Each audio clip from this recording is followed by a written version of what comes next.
People of Earth, how are you? My name is Al. Across the table from me is my friend Joe. Hey now. Together, we do this podcast called Kinda Right.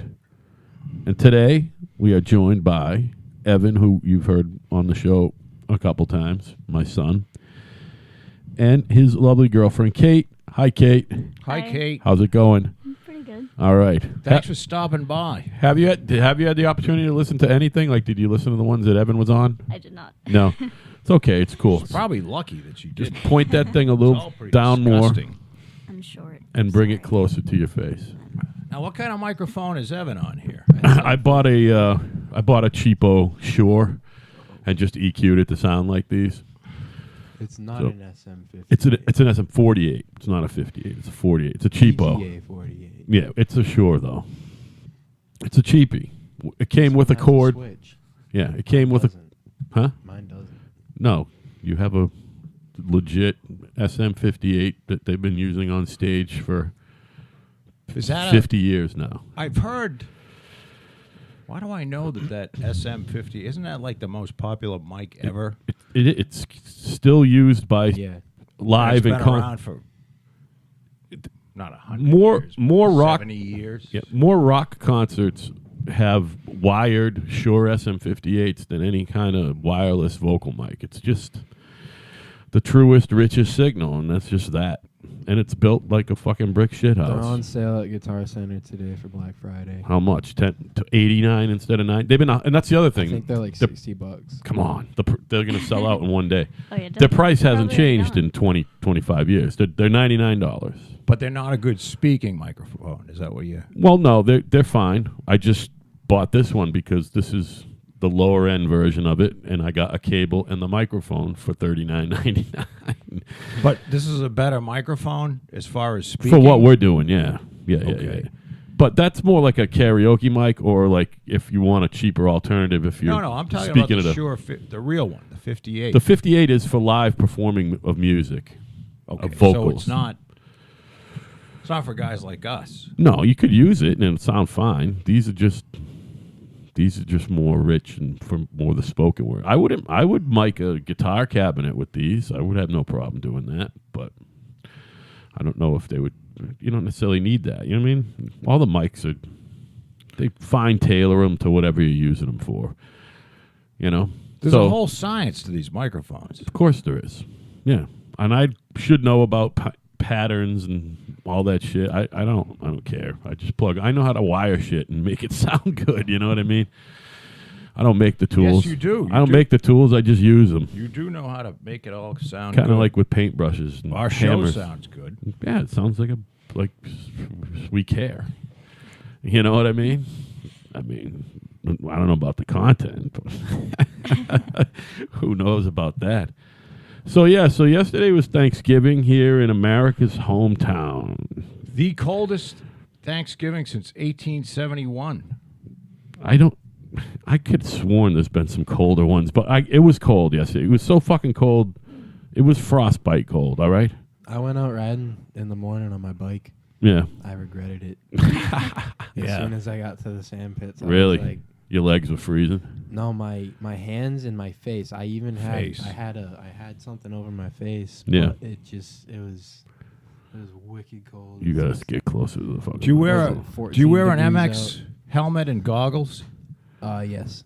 Okay, because I mean, there's almost no way to stay warm with that. If you wore like the helmet that I gave your father, you know, a Yeah. street bike road helmet. I have a few of those, but I left them in the garage over the summer, and they grew some. Plus, sort of you know what? You got to fungus. be careful because if the sand freezes, you're not falling on sand. You're falling on rock. You ever had a leaf hit you in the face when it's cold out on a motorcycle? Oh, That happened or for a the branch first or time. whipping. That It's like sucked. being whipped. Yeah, it hurt. Going 50 miles an hour down a trail and have a branch just go bang, Yep. hit you in the neck. So what, did you turn around as soon as you got there, basically? I rode around a little. Yeah. I mean, probably for 10, maybe 20 minutes. Was that right before we all got there or earlier? It was about a half hour. Because you were before chilling in your got truck there. when I got there. Yeah, I think I just closed the garage unless it was open. It was open, but whatever. That's Evan's thing. his solace place is his truck. You pull in and he's sitting in his truck a lot. Sometimes even in the passenger seat. A lot of the time, just chilling. I just get home though, and I'm just Yep. chilling, listening to radio. I'm the same way, actually. Sometimes I just sit in the car when I get home. Enjoy the quiet. You begin to realize as you get older, other than like having sex with animals or kids or doing anything bad, whatever you do that gives you some relief or Solace. solace, Yep. it's fine. Yep. Do you follow what I'm saying? As long as you're not hurting anybody else, I guess that's That's what I always say. Keep your fucking hands off each other, everybody. You know, when I was your age, I Right. used to be much more judgmental. You did say that a lot. I'll look at Mm. like people doing various things and go, yeah, you know, what are they doing? Or there's something wrong with him? But because life kicks you in the head sometimes, and it's just so you got to find your little escapes here and there. And I was telling Evan about my sleep this morning. I got some good sleep, and he says he wished he didn't have to sleep, doesn't want to sleep, because there's too much to do, too much time, not enough time to get cram in all the living he wants to Not do. necessarily, you know? but like if I could keep my eyes open and not be tired and just live all the hours and possible. be constantly doing stuff. Sure. Or just, I can sort of understand that because I constantly want to be doing stuff. Yeah. Because even when I'm sleeping, I feel like my mind is awake. It's hard to feel like I got good rest. It's tough to shut it down. Yeah. A lot of noise going on in your head. Yeah. That's why I sleep with a fan. I'm not even kidding. For some reason, it drowns out the clatter going on in my noggin. What you should do, and I'm not trying to be the advice giver, but I use this often. And it was one time I went to a shrink, and she made a tape, and it was basically she and I talking, and she gave me, it was a tape that would, if I listened to it and followed it along, it would lead me into a deep meditation. Wow. And after a while, you don't need the tape anymore. Right. You just know how to do it. You learn how to do it. It's a technique. If I have one of those nights where I can't get to sleep because my head's racing, I use this, and it's pretty simple. You just kind of concentrate on, you do deep breathing, and you can use like they call it a mantra, but you can use, I'm pretty boring, so I go 1, 2, count in my head 1, 2 as I breathe up and down. You follow what I'm saying? Yep. And you and you just picture a pair of hands, whether they're your own or somebody else's, and any of that, picture a really nice vista. All right. And when the noise, something's coming in from the left or the right, you just kind of picture the hands just sort of pushing it away. And you keep with the deep breathing, that deep through your gut. Right. And eventually you'll get into a rhythm where you're calm. Do you And do it's that sitting upright or like laying down? No, you can do it laying down. It eventually, for meditation purposes, you're supposed to do it kind of sitting up because it will put you to sleep. Yep. And the real deal is to be able to just be able to focus your thoughts. Yeah, it makes sense. But I use it to put myself to sleep. Like, if it gets, I'll do this, I'll try to go to sleep at 11 and it doesn't work, and I roll over and I turn the TV back on, and and I watch that for a while, and I'm like, this is crazy. I got to get up the next morning, and 1 o'clock comes around, and I turn the TV back on, and I say, well, screw this. I'll do the meditation. Right. After all the drugs have failed. Right. And the meditation really should be done first, but it works. We used to do that when I did karate as a little kid. Every we would do stretches and whatever, and then we would basically meditate And then we would go through this little ritual. Anytime that we did a kata or we were about to spar somebody, we would always basically put ourselves into like a mindset, and basically meditate real quick, clear your mind, and then, It's a great tool, and there's a lot of people that do it. And there's nothing corny about it or anything. It does work. It puts yourself into a, because I'm always running it I'm always a person that's running it like a simmer.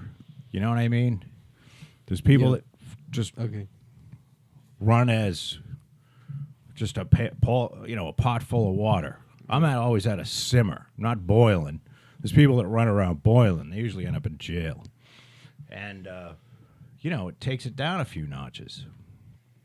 So, I don't know. You got any problem sleeping, Kate? Yeah, I get like 3 hours a night if I'm lucky. I don't know. Is that because you don't want to allow yourself to?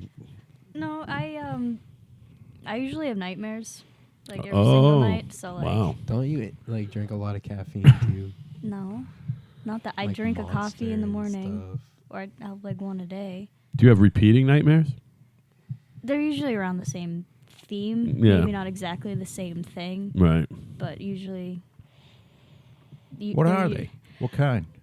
So a lot of it stems up from, like, I guess you could call it traumatic experiences as a kid. Mm-hmm. And it's usually the same person either trying to hurt me or somebody I care about. A specific person? Yeah. Yeah. So it's usually something like that, whether it's like a kidnapping or like Apocalypse World. That was my most recent one. Yeah. It was like Apocalypse World, and I was trying to get to Evan. Wow. And like I woke up the second I saw him, and it freaked me out. It was like 3 in the morning. I just didn't go back to sleep. Now, are these any type of real people in your lives, or are these fictional? A lot of the times it's real people, like people I see every day, like kids I went to school with, like my own family. He's in a lot of them. And it's usually like one of us is in distress, and I'm like always trying to get to Evan in them, and it's freaky. I do have dreams. I don't have that many nightmares. I have a lot of those, I call them the big disappointments, because I have these wonderful life dreams, and then you wake up and you're like, fuck. It's a letdown when you wake up. I'd almost rather have a nightmare, because at least you wake up and you go, oh, thank God that's not real. I have had a few where, the government's after me and shit, and, I'm trying to run away constantly. But most of my dreams are pretty,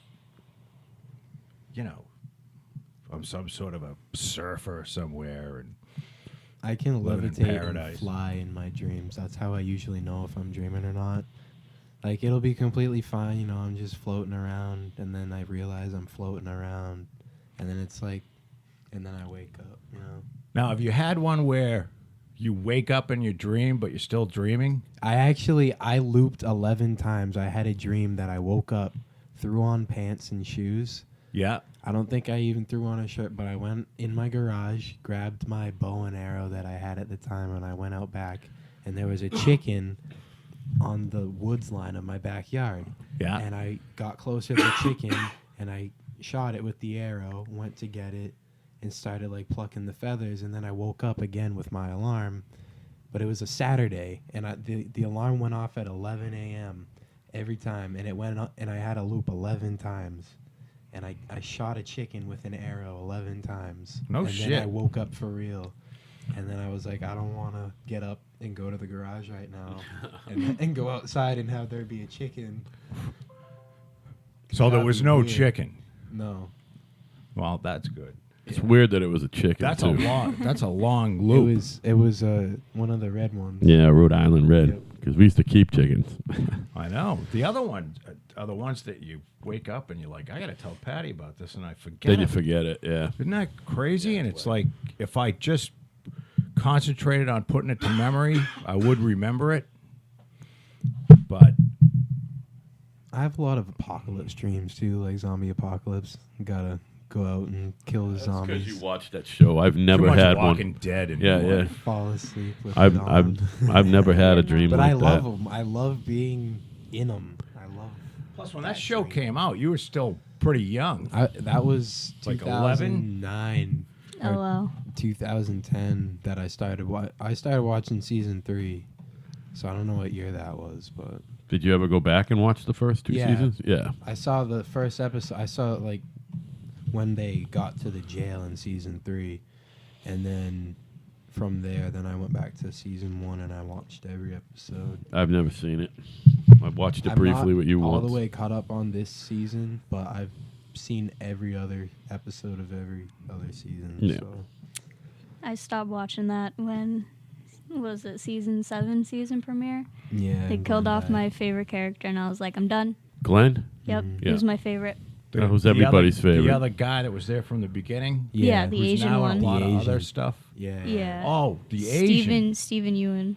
He was Maggie's Yeah, husband. Yeah. He was my favorite just from the very beginning, and they killed him off, and I haven't watched an episode since. Do you know What about everybody in Abraham? that They show is killed Abraham. British? Yeah. Yeah, A lot of them. a lot of them. Oh. Maggie, the girl who plays Maggie. Maggie, Andrew Lincoln is British. Yeah. The guy that plays Morgan. Pretty sure the guy that plays King Ezekiel. Yeah, half A lot of them. British. Yeah. Isn't that funny? A lot of the side characters that will come on the after show, Talking Dead Live. They do a live talk show about what just And you happened. hear them has Mhm. in their real voice, and you're like, "Whoa, that's weird." You ever how think that if they're happens. just acting though? What if they just pretend like they're British, and they actually are from South don't know. Carolina or some shit? Why would you though? I mean, if you don't want people to know where you live, really, because if you're making True. money and you're famous, I don't know. They're always gonna find out. Do you really though. think Justin Bieber's from Canada? Yes. Of course he is. All right. It's the thing. All People right. will find out anything. It doesn't matter who you are or where you're from or what you do to protect yourself. Somebody's gonna find out. Yeah, if they Well, want as soon to. as you become a public figure, Right. You're screwed. anybody can find out anything about you. That's why apparently that last big lottery winner is from the one of those states that you don't have to proclaim yourself publicly. So no one will ever know that this person won and that's a good thing, for them.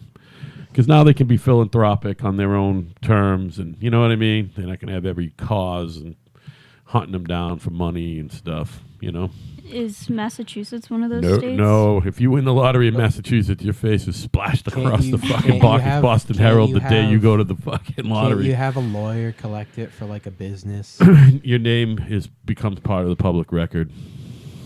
That blows. I mean, like, Yeah, you can actually they send an track- agent, a lawyer, to Well, go right. pick up the check, but but your they can name is track you. yeah. There's no way to. You can't lie to him. What if you have an agent? Well, you go can- to an agent Listen, and then go to another yeah, agent. you can work it out so somebody else signs it, but somebody is going to be the winner of record.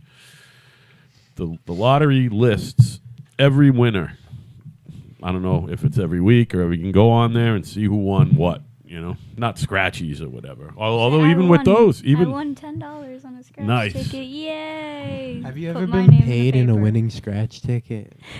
paid. No. Yeah. What do you mean paid? Like somebody owed me like 10 Oh. or $20 and they gave me a winner. And I went down to My cookies mom's and done I that cashed before. it. She's like, I'm not gonna go anywhere, so you can just take this. I don't know for the anyone who money I keeps a leave." $20 ticket without instantly going and getting it. I don't know. So no, I can't think of any time anyone given me. That's funny though. It is funny. I mean, to put money into it and then just use it. I mean, maybe this person keeps them for a certain amount of time and then goes play more lottery. I don't know. But it's happened more than once with different people. Well, then some degenerate ticket scratching motherfuckers. You know what I mean? believe it. I bought my first legal scratch ticket a couple weeks ago. Oh, I lost, but yeah. Mom was asked me to still, go like- get a Mega Millions when it was big, like a billion, whatever. Yeah. Yeah. I didn't even go. I didn't want to. It's just She didn't ask you for the ticket. it's just not worth it. Well, she probably picks numbers anyway, so Yeah. The odds the, are so the only slim. the only way to do it is to do a quick pick because you never no fucking formula. Well, because you know she what I always mean? gets two. She gets two. She says get two quick picks, and I'm like, right. right now, and then she's like, I'll just go. It's great though, like being a legal adult and then going to like buy a scratch ticket or something. They're looking at my ID. They're looking up at me. They're looking down. What's your date of birth? And I'm like, February 25th, 2000. They're like, You were born in 2000? I was. I'm older than him by a few months. So 7. What did you think? I don't know. If I didn't know you were born in the 2000s.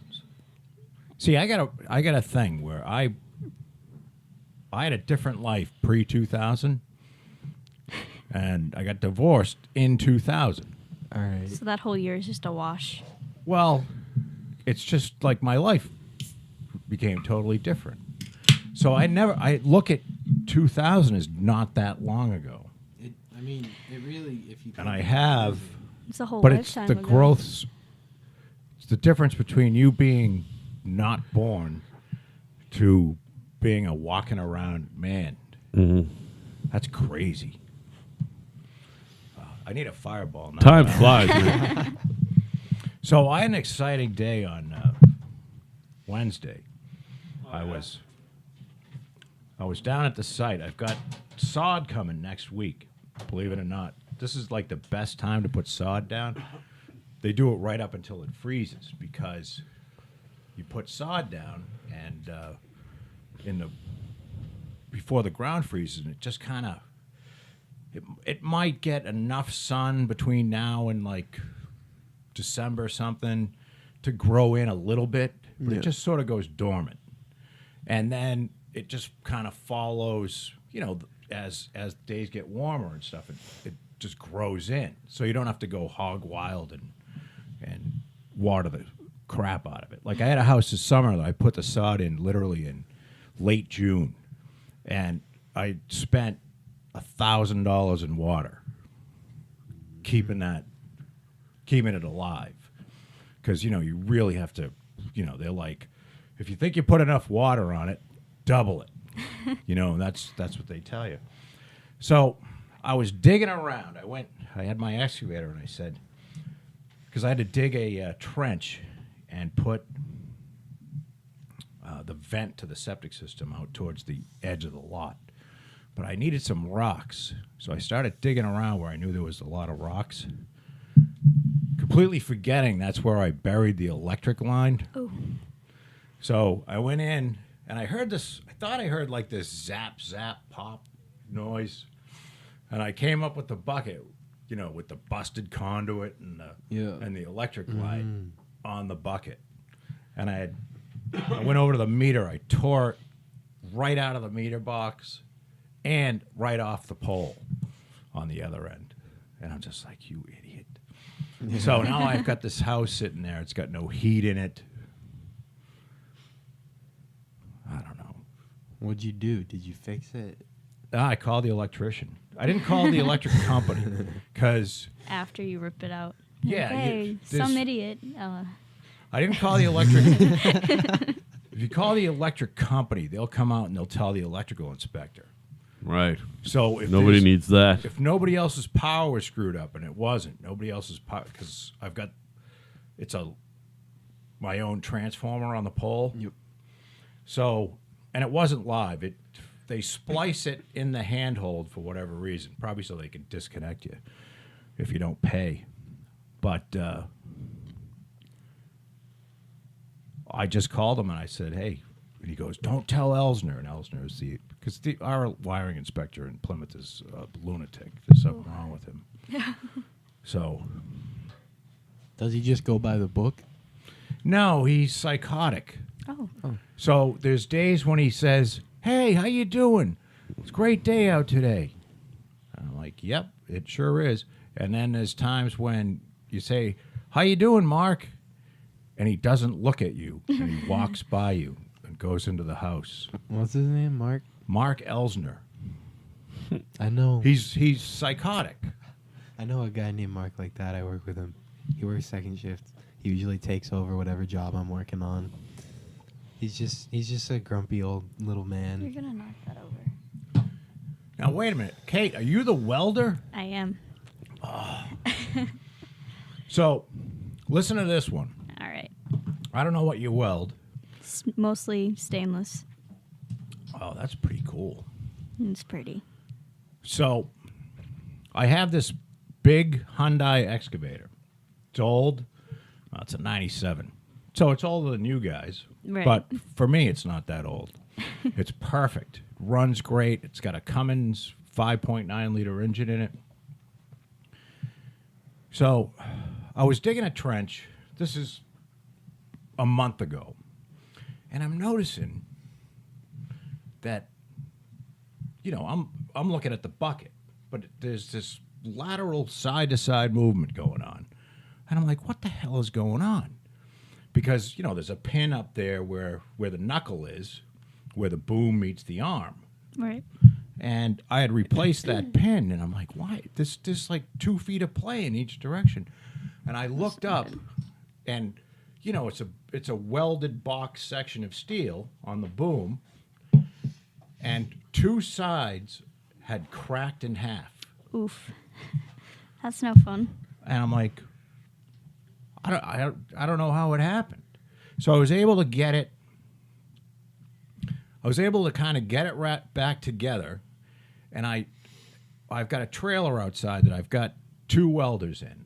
I've got a Miller inverter welder. Mm-hmm. That's a 200 amp welder. You could do stick, you can do wire feed, or you can do TIG. And then I've got just a big Miller transformer welder that's wire feed. And I welded it back together, but then I went and put on the bottom, it was a pretty lousy brake. So like I ground out the brake, I welded it, but then I put plates on each side, welded it on, and then put a plate over the crack and welded that on as well. And then I just put 5 big ass beads down the side, just making this, big weld. But a lot of it looks terrible because how the hell do you get good at what's the trick to welding over your head? It's really, I think the rule of thumb is 10,000 hours of practice. That's what we were taught in school. It's just you need to get comfortable. That's a big thing. Get as comfortable as you can the way you're standing. If you can do it any other position other than overhead, then do it that way. It's, make sure, I like to lean on things. I do a lot of TIG. 99% of the work I do at my shop is TIG. So freehanding is a lot harder than having a solid place to put your arm. For sure. So I like to have, it's a bad practice because then you get zapped if you do something wrong. Yeah. By grounding yourself to the table, but the more stable you can get your physical body, the easier it's going to be. But it really comes down to a lot of practice. I had a lot of, most of my problem is going too fast, being impatient. Because another thing is, since it's been kind of cold, one thing that would help make it look better, and weld stronger is preheating it. Yeah, that's true too. That would help a lot. I had to do that because I had to weld some hardened steel to some mild steel. And so I had to heat the shit out of the mild steel because the hardened steel doesn't expand and contract as much as the mild steel. Right. So if you heat the mild steel way up, and I read this on Welders Online or something, because I tried it trial and error, and as it dried, it would pop. I mean, as it cooled, you'd hear this pop, and then it would and just there'd be split a open. crack. Yep. I'm like, shit, how do I stop this from happening? So I looked it up, and so I had one of those torches hooked up to an LP bottle that, blew out a big flame and really got the mild steel hot, and so that it's much hotter than the you can't, because you want them to steel, cool around the same time, the same temperature, the same time. Yes. But like if you can preheat it, definitely preheat it. It's never a bad idea. Well, and then I found out that it really matters how much power you have going and then your wire speed. Yeah. If it's a wire feed, see, I don't like MIG welding. It's definitely my least favorite. It's messy. You have to get the settings perfectly, and you can't adjust your speed as you're going. Like with stick, you can. With TIG, you definitely can. You can increase your heat and everything as you're going. But MIG is you have to get those settings perfect, or you're adapting to what the machine's giving you. I never thought of it that way because you are in control when you stick weld too, aren't Yep. you? You can. But when you get the MIG right, Then it's beautiful. yeah. Because you don't. Although TIG is like that too, but TIG is like TIG is hard. it's my favorite. It's I've awesome. tried to do TIG. Well, with aluminum, it's probably a lot easier with steel. Yeah. Start with steel, then maybe go to the aluminum. If you can TIG weld aluminum, you can TIG weld anything. Well, I just started by making lines. It's all I had. I had some aluminum. I bought this machine. I have 2 spool guns for aluminum. Those are nasty. And aluminum's cool to weld. I mean, it's like because there's no puddle to follow really. It's really a different experience. Yeah, it's got to be clean. That's the thing. Yeah, if it's you not need perfect, if you don't have your settings right, if you ever try to DC weld aluminum, it's not going to work. And if you have the wrong tungsten too, it's going to be a bad time. If it's not clean, you're going to get porosity, and then Right. it's just going to crack. And when aluminum cracks, it's hard to fix because the crack's just going to keep going. So like if you ever have aluminum that cracks, drill a hole at the end of the crack Right. to release that pressure, and then you can try to fill it, but it's probably going to crack more. Can you weld? I tried this, and I was able to do it for a little. It lasted a little while, but everybody said you can't weld forged or cast aluminum, and I'm like, well, it's aluminum. Why not? And I was able to do it, and eventually it failed. But after like it was a pressure washer, and I got like the summer out of it. So, what are your thoughts on welding cast and forged stuff? With cast stuff, preheating definitely. It has to be. Definitely has to be. And it has to be clean too. With cast, most of the time it's soldered. That's usually what people go for. One of his machine teachers, I fixed a pot for him, a cast Right. iron pot. And you have to preheat it, make sure everything's as clean as you can make it, weld it, and then throw it in sand. Because if cast cools too quick, it's going to crack. No kidding. So now, what do you mean when you say soldered? Like silver solder. It's kind of like brazing, which is just torch. So do you use a It's a torch, torch in a stick? Yeah. Okay. But you have to dip it in Flux? a type of flux, yeah, Okay. for solder. I haven't done much solder, but it's fun. I've done a ton of I used to build all kinds of electronic crap, so using a soldering iron and stuff. Yep. But I've never done any brazing or soldering or anything Yeah. like that. And I got turned off from the TIG because I started with the aluminum. I got a box of steel rods, and if I have some time, I'll probably start messing around with it because I think it's really cool just being able to feed it. You can do real fine work Yeah. with a TIG welder. I've done maybe a 16th wide of a weld before with stainless, and eventually you learn to, without having to stop and then change your hand on the wire, you could learn to feed it with your fingers, and it gets really cool the better you get at it. Now, what are you making? I work at Suncor Stainless, so we do a lot of railings, Sure. chain. I do chain all the time because we have chain making machines that gets inspected. Any links that need to be taken out or repaired come to me. Then the machine shop, sometimes they'll do little teeny eye hooks that aren't originally on a swivel, break it apart, put it on a swivel, weld the nut on so you can't take it off. Mm-hmm. A whole bunch of different stuff. So we're talking like decorative balcony railings, Yeah. that type of thing. So, I mean, like a chain between 2 posts kind of thing? Well, sometimes it's vertical. The chain runs vertical on these too, doesn't it? It depends. Yeah. A lot of the railings that we do, they're called spectrum posts, so they get like steel cable as tensioners going between them. The chain typically doesn't go on the railings themselves. That's kind of like a different category in itself. Like we got a catalog that's like it's pretty thick with all the different stuff we do.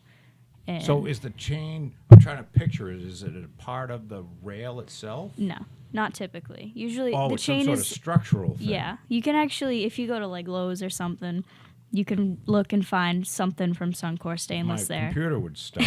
The cable railings though. The cable rail they sell. Is that the cable rail that's part of the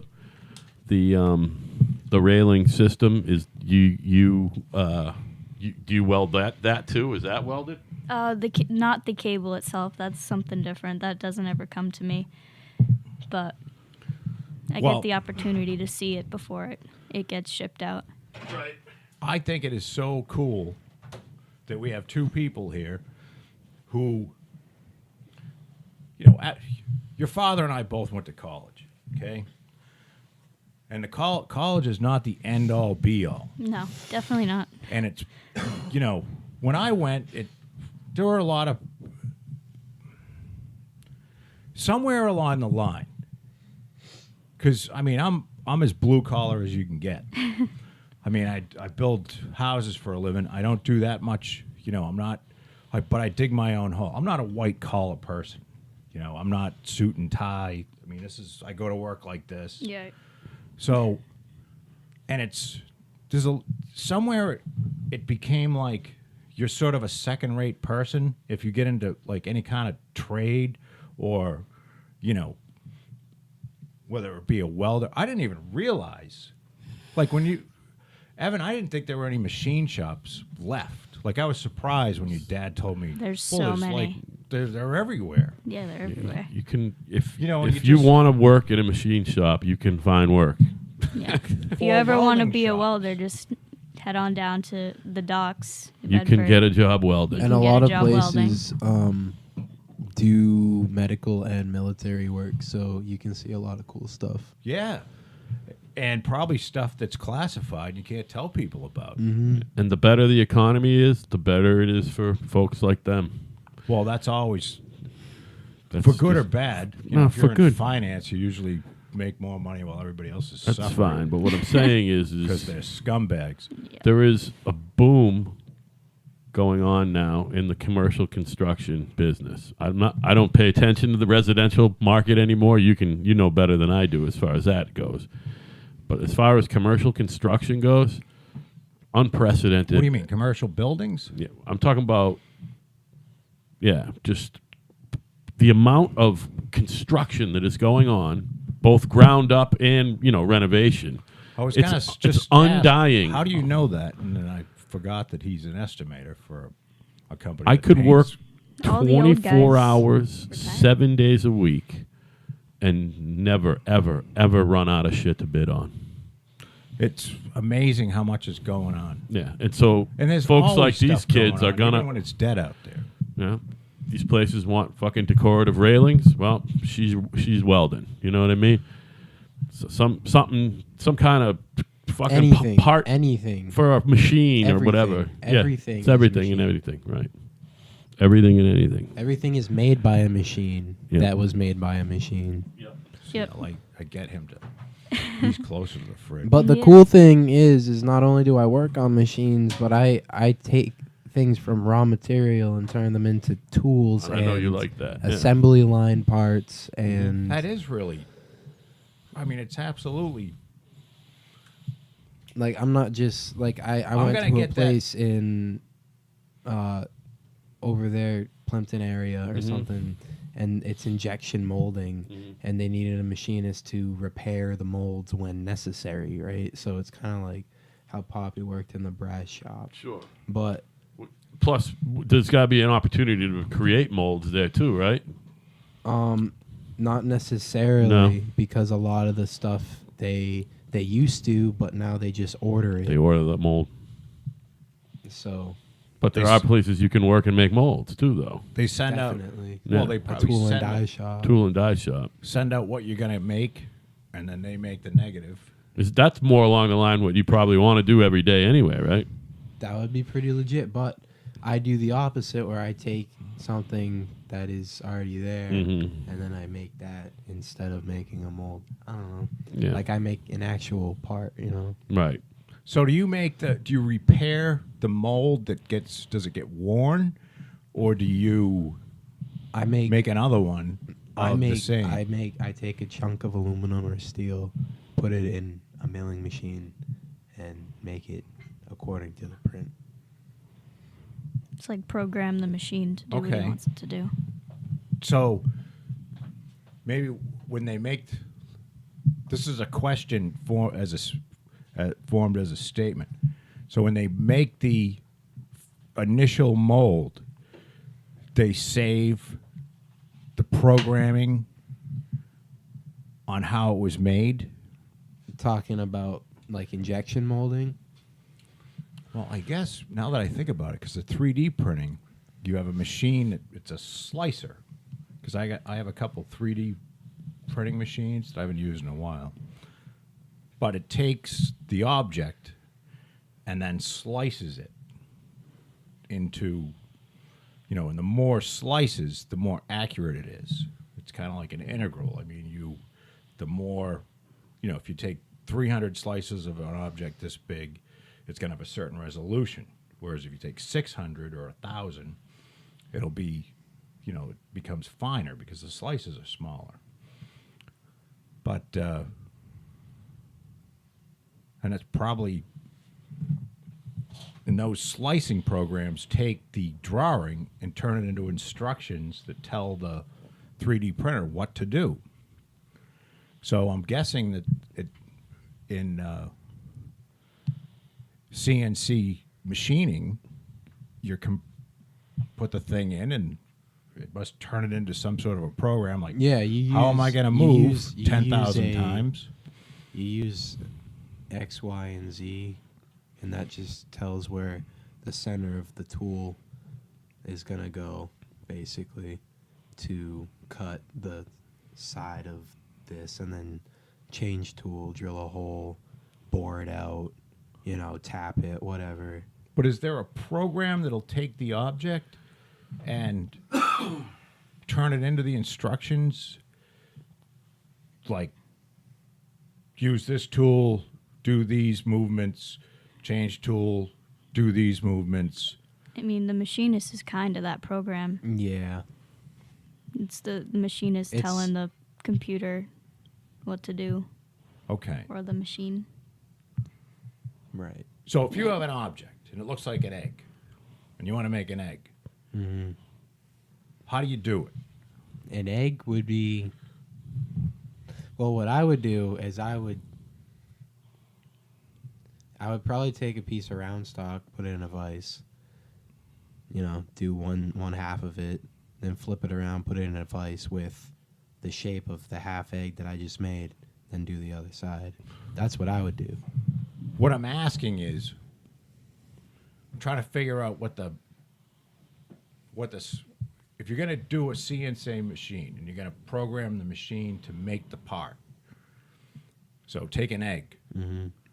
How would you go from egg? What steps is it to take it? Go from an The egg. plan of the egg, right? You got a plan Or- of an egg. If you were going to make half of this bottle for a Yeah. injection mold thing, All right. Injection how do you go mold. from? How do you make? I'm not so much interested in the injection mold, but how do you tell the machine to cut the metal a certain way? Do you enter in each individual step yourself? Yeah, like you're talking like feed Move rate. 3 millimeters over Yeah. on the. Yeah, like you're talking feed X, rate Y, and like Z. how fast the tool's moving, that type of stuff. Yeah, that's like in school basically that's what we studied. And so a lot of stuff I know in my head, like how to cut certain types of metal, or like how to, what type of tool I'm using, if it has a certain amount of teeth on it, You know, I can cut slower or faster. You know, that type of stuff. I mean, I can't really picture what you're saying with the egg, though. I know. So what he's saying, Evan, all right, you got to make for some reason you got to make eggs out of steel, okay? Just this big, the size of Yeah. a regular egg. Okay. How do you go about it? What he wants to know the exact.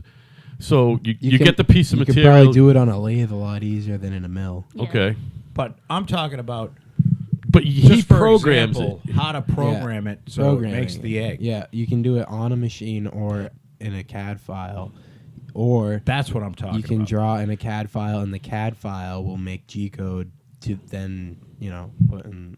And that's exactly what I'm But getting I at. also know G When I code. use a 3D printer, Mhm. I draw it in CAD, Yep.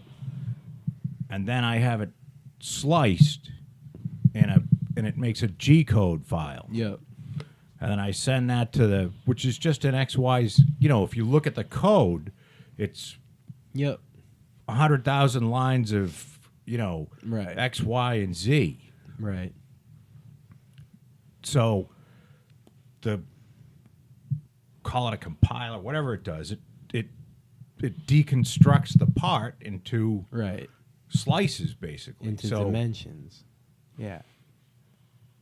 Right. So it basically deconstructs the part into steps. Okay. And then I would imagine it gets a little more complicated with you because I've just got an extruder. You've got, a multitude of different milling tools you can use along the way. I'm ripping the metal off of whatever I'm making, essentially, Right. and it goes down to 10,000ths of an inch. So split a piece of paper 30 times. Yeah, it's 10,000ths of an inch is pretty thin. Hey, speaking of which, It's micro. when do you want me to? Do you really want to do this bike? Yeah. Okay. I brought the parts in, and What did you get for a kit? Like, is it a top end kit, or I got a bottom and top end. so you kit. just got a whole new engine? It's not a whole new engine, but it's got I was thinking like Like a rebuild kit. say the bearing between the connecting rod is broken. Yep. I'm sorry. Say the bearing on the big end of the connecting rod is broken. Yep. Then you're stuck in a situation where you have to split the crankshaft in half because there's roller bearings in a 2-stroke engine, and that's a real precision thing to do apparently, or from what I've read. So I Okay. said, screw it. I'm just going to buy, because most likely it is screwed up, and if it's not, I'll sell it on eBay or something. You know what I mean?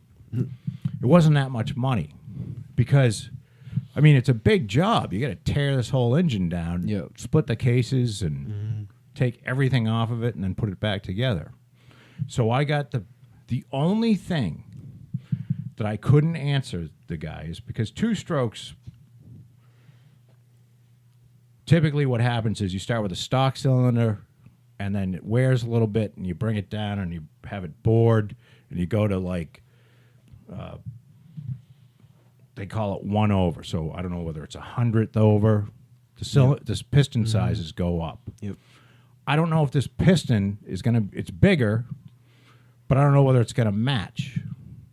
So I don't know whether boring the cylinder is within your resume of skills. You got that lathe mill? I haven't set it up, but we may have to find a place just to have it bored. I'm pretty sure that machine could probably do that job. It will, but I don't know when I'm going to be able to set that up. I am going to set it up, though. I bought one of those big tent buildings, and I want to put it out back on a concrete slab. Cool. And that's where I'm going to put that thing. I was going to give it to you, or exchange it, but now I'm just going to pay you because I want to screw with it. Back to the original reason I bought it. And because- anytime you want to use it, you can use it. Yeah, and I don't even know if he'd want to. Because it's more about having it's not just having the equipment; it's having the right bits and stuff like that. I'd like to have him come over and teach me a little bit, you know, how to do a few things. I mean, like, for me, making like spacers would be huge. Yep. You know what I mean? Yeah. Making a spacer that's a certain height, certain width, certain on the inside, certain width on the outside. Right. That kind of stuff is all the time I'm Maybe looking a couple for. holes in it. You know. Because I need to, you know, I'll have a hole that a pin goes through and it's all worn out and I've got the new bushing. But if I could just make myself a spacer that would go into the hole first and then I could sort of kind of tack weld it in there and then fit the bushing to it and then put the thing back together, it'd be, you know, as good as new. Yeah, that stuff's. Yeah. That's why you want to have machines to make shit with. If you got, Now, I don't need to do that. I should Yeah. probably just. If the smart move would just be to give the thing to Evan, and then So have him make me the Yeah, spacer when he I could need do it. all the stuff for you, so it's not taking up space here. It's taking up more space in his garage. But But you do want to learn how to do it, is what you're saying. It's all Well, I about love- making it with you. For I Joe, love he loves making making shit. stuff. I love like seeing it that I could actually, you know, I made a whole trailer, a big trailer, welded it all together. I sold it to From a raw guy. steel. I wonder if it's falling apart. Well, Because it, I've had well, it had all the fails. proper Department of Transportation paperwork, didn't it, Joe? Yes, it does. It did. It was certified. Somehow. Because not only does Joe adept at making stuff, he's adept at, well, all right, I can make a lot of things. including paperwork. I mean, whatever works. Whatever it takes, man. I was thinking about that earlier. A lot of people can do that type of stuff, like how you're talking about menthol cigarettes. Yeah. I read something once how, like, the Newport cigarettes in certain cities aren't like real Newport cigarettes, and they have some type of chemical in them, and people just print legit looking stickers and slap them on there. To Oh, no see, shit. Like, It probably goes down. Yeah. It probably goes down. I think the old, 'Cause they can all the printing is you can do on a computer, no matter what. Yeah. they think it's population control for minority, communities. Well, that's the whole other thing about the FDA wanting to take away. They think they're going to be helping people, but what they're going to do is they're going to hurt people because People are gonna make they're it going to anyway. they're going to get their menthol cigarettes and they're going to cost $20 a pack, not 10. You know what I mean? And the poor listen. The fact of the matter is 90% of people, 90% of black people who smoke menthols. Why is that? And 90% of the black people who smoke menthols, 45 to 50% of them live below the poverty line. So they're going to smoke their fucking cigarettes. You know what I mean? And they're going to just get poorer if the FDA starts regulating. It's just wacky. We live in a state where Well, the fucking state's 2 days regulating. ago, you could fucking, it's now legal to get recreational pot, which, I got no problem with it. It's great for the economy, recreational pot. They're building fucking ground up facilities for this shit, and they got to get painted. You know what I mean? Is there a place you can go to now? Yeah, Leicester, one opened, and Northampton. They open on Tuesday or Monday. I forget what day. That's a And good they had ride. line out the doors. Between the two of them, they did $440,000 in sales the first day, which was something, I forget how much for the state. The state got like 35% of it. It's not bad. But it's ridiculously expensive. It's $50 or an eighth of fucking weed. It's just stupid. Like with the taxes, do they tax it? Yeah, that's the point. So there's still going to be a lot of underground. Well, you can grow your own weed, right? Yeah, you can get You get a permit. 12. You can do 12 plants without permit. Oh, Anybody in Massachusetts can just Thought it grow was 12. 6. It's 12. It's 12. Okay. You sure Yeah. it's not I'm 6? positive it's 12. 12 per yes. household? Some Yes. lady approached us about taking a course learning how to grow. We went to Hempfest on my birthday. Yeah, that's where we went. in Now, where is Boston. Hemp Fest? It Boston was Common. in the Commons in Boston. They have a music festival, and then It's been going on for Seeds 20 or years. clones you or anything? can buy seeds, anything. clothes. They You had can buy everything. flour. You can buy oil. You can buy Chocolate. pre-rolls. You can buy edibles. You can buy Because it's all distillate. You can buy. it's decriminalized in Massachusetts, Yeah. right? Legal. Yeah. But if you're it's 21. But you can't. Can you just? You can't sell it, but you can give it to somebody. you can right. don't- Who's 21? Yeah, yep. You can't have more than an ounce on your person. If you have more than an ounce on your person, you get slapped with distribution. Does that mean like an ounce in your house? Yeah, you can have an Well, ounce. that goes against the 12 No. pot plants, though, doesn't it? No, you can't have more than. You can have what you want. Listen, even six plants is going to be way more than an ounce. You know what I mean? 12 will yield you anywhere between half a pound and 2 pounds, depending on how good you are at growing. But yeah, you can't have more than an ounce on your person, and you can't smoke in public. That's a rule. You can't just. You can get a ticket for smoking on a sidewalk somewhere. But the thing is, at Hempfest, you can smoke in the common. You just can't sell it. You can't sell THC products. That's what the rule is. But you can like Give if away samples. They sell like they have people that are glass vendors. They sell custom like bongs and pipes or whatever, and you can trade. They went trade is a after. thing. They put Tommy Chong in jail I saw that. for selling bongs. I think what he did is he sold bongs across state lines because he mail ordered them Yeah, to like the wrong state, yeah, and that's how they got it. I think it was a federal. yeah. thing. He did time in a federal prison. So, Not that long though.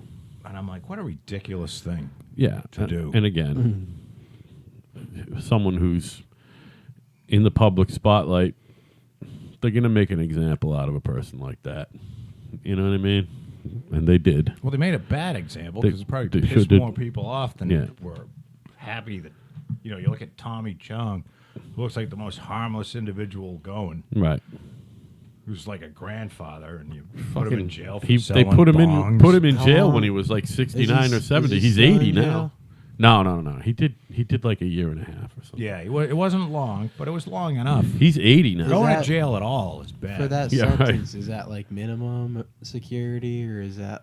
He was in a federal prison. He probably Max wasn't. security, solitary Yeah, I don't think he was in confinement. solitary confinement. He probably had a fucking, You don't think Tommy Chong was in solitary? Like if you're a celebrity, they don't do that for no, you. because he wasn't in that type of prison. He's not looking for that. He was in one of these fucking come and go as you need fucking, you know what I mean? He's not on lockdown 23 hours a day. All right. You know what I mean? Tell Kat, I'm going to keep drinking these, but I have to go find Mike's Is it just the Mike regular? Light. I think they have it. They do. These that are is a thing, I'm pretty 220 sure. calories Oh, yeah. a piece. Oh, yeah. So- They have them, Oh, while you're up, Al. which is more than, way more than a beer. Oh my God, that's 4 beers. That's 4 of my. Your light boys. Something happened to me. Also, twice the booze is the light beer you drink. That's got a lot of booze in it. I know, but I can't drink that many because I'll be 500 pounds. I don't know how much calories are. There's probably a lot in this. Well, I too. think the Fireball, there's a lot more than like a vodka because it's very sweet. Yeah. There's a lot of sugar in it. I mean, those fucking mics is like a soda. You might as well be having a Coke. You know what But I mean? they've got light. That's They do. 100 calories. Yeah, no, and they're good. But they don't have it over at the Terrace. Is that where you've been buying it? I didn't know they had it. This regular lemonade is 150 calories. Yeah, because this has sugar and booze. It has Yeah. 42 grams of carbs. Yeah, This there's a lot of- coffee's probably It's got quite a bit. 14%. While you put regular sugar in your coffee? Yes. Yeah, well. Well, you look like you're pretty thin. Yeah. You'll be all right for a while. For a little bit, Ki- couple years. Kate's interesting. Not only is she a tradeswoman, but she also is one of these crazy athletic people who can fucking spin, do them fucking flips on a run, I'm backwards One of and those frontwards. CrossFit lunatics? No. No. I She was a did gymnast. I'm saying. competitive cheerleading. I haven't. It's been a while. I'm kind of. We call it.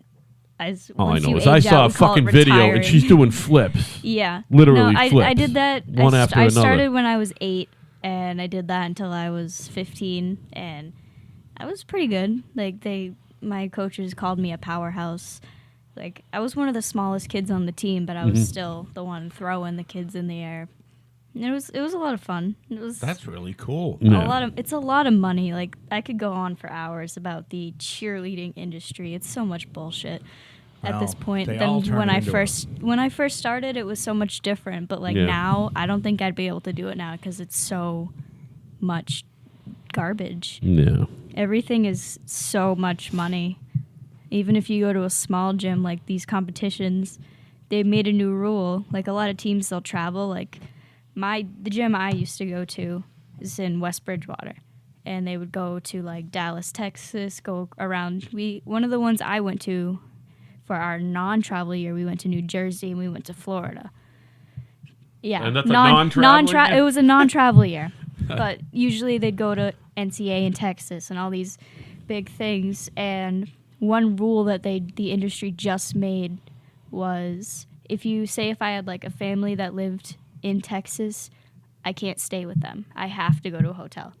Oh, these So are they can probably make under them- they can make- NCAA rules. It's No. It's This is cheering teams. Like it's not like they were cheering for the local football team. no, it's competitive. Like Competitive. But do you have to be like an competitions. amateur? it's all by your skill level. But I mean, can you get paid by like Can Yeah. you get a sponsor if you I can. wanted to? If I stayed in it, I could have gotten a scholarship for it to go to college. A girl that I was on a But team now, with, why couldn't you stay with somebody that you know in Texas? because the hotels were around the area were losing money during those competition events because of family in the area, and they didn't want that, so they said you can't host your event in our state if we're unless I we're got getting it. this right amount of money. You know, Our last podcast, I talked. So I don't know it's anything about more sports. occasion for trough feeding, Joe. That's all. That's what she's saying.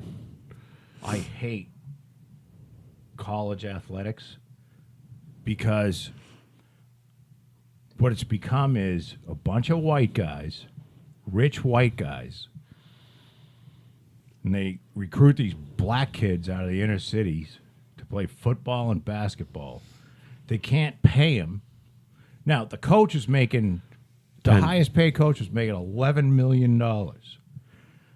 And there's kids that are playing, they give him a scholarship, and they say, oh, well, he's getting a free education.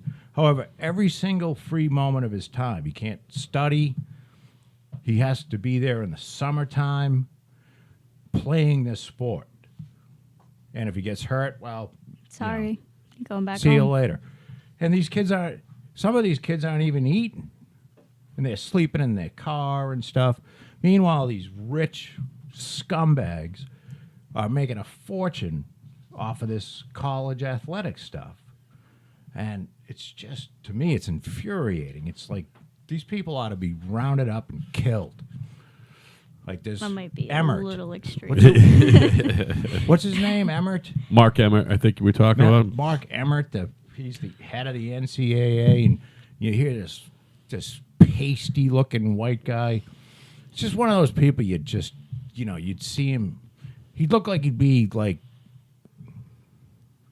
I don't know, like just some asshole that just says no, like the worst banker. He just says no to everything. Just an asshole. And he's like, whoa, well, no, we're giving a valuable thing. And I mean, like, you got a guy, they're making you millions of dollars. Mark Emmert makes a pretty good paycheck, by the way. I never saw how much he made. Well, in 2015, he made $1.9 million. Yeah. So you figure he's over 2 now. Oh, 2.4 now. Yep, he makes 2.4. But the kid that's playing the game, Yep.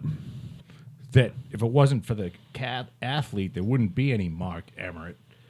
He wouldn't be making anything. Yeah, and then all So the it's crazy. and then all the again, it's like what Kate was talking about. It's all about money because everyone's got to get their piece of the pie. But if Nike wants to fucking put their name on some uniforms, part of Mark Emmert's fucking salary is coming directly from fucking Nike somehow. You know what I mean? Yeah. Meanwhile, they're Just follow the fucking money. They're selling sneakers for I don't know $200 a pair, dude. I have no idea what they sell sneakers for anymore because I buy my sneakers at Walmart because they're made by. At least I know and recognize that my sneakers are made by Chinese children people. somewhere in another country. Probably China. And I'm paying the right amount, like $19.99. Companies, like, we watched a video in our history class about the biggest factory in China, and they've got it made over there. Like A shoe factory now, or anything. Oh, they just make everything. Anything and everything. Whatever From you Apple order, they'll products fucking make to it. like a toaster, Or like stereos anything and and shit. everything. Right. Yeah. They've A lot got of it it's made there. knockoff, though. A lot of people make knockoff products over Yeah. there. But the only problem is that, It's definitely not a sweatshop anymore over there. well, At least in what let's I've put it seen. this way.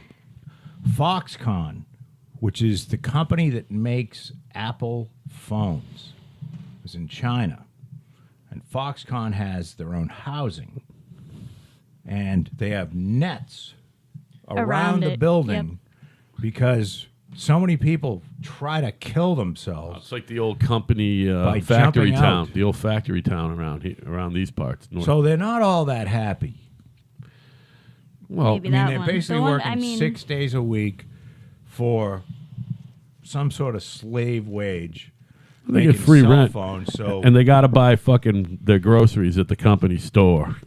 yeah, it's probably just as it's Yeah, just yeah. like the old.